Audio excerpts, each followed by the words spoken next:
کہانی ہے لاہور کے ایک پوش علاقے کی، جہاں ایک مشہور ڈاکٹر عمران اپنی بیوی اور 2 بچوں کے ساتھ رہتا تھا۔ پڑوسی کہتے ہیں کہ وہ ایک مثالی خاندان ہے۔ روز شام کو سب مل کر چہل قدمی کرتے، بچوں کی ہنسی گونجتی اور بیوی ہنستے ہوئے سب کو سلام کرتی۔ پھر ایک دن اچانک وہ سب غائب ہو گئے۔ 2 دن تک کوئی باہر نہ آیا۔ تیسری رات پڑوسیوں کو ایک عجیب سی بدبو آنے لگی۔ پولیس کو بلایا گیا، دروازہ توڑا گیا اور جو منظر دیکھا گیا وہ سب کو ہلا کر رکھ گیا۔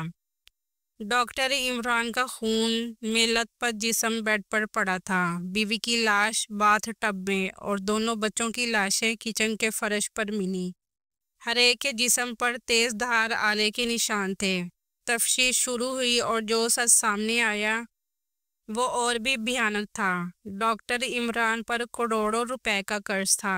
ذہنی دباؤ میں آ کر اس نے سب کو قتل کیا اور خود کشی کر لی، لیکن آخری لمحے میں اس نے ایک نوٹ چھوڑا: یہ دنیا صرف کامیاب لوگوں کے لیے ہے، باقی صرف تماشائی ہوتے ہیں۔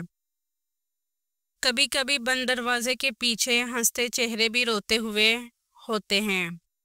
اگر آپ کو میری یہ کہانی پسند آئی ہوئی ہو تو میرے چینل کو لائک اور سبسکرائب کریں اور بیل آئیکن کو دبانا مت بھولیں تاکہ مزید اس طرح کی ویڈیوز آپ تک پہنچ سکیں۔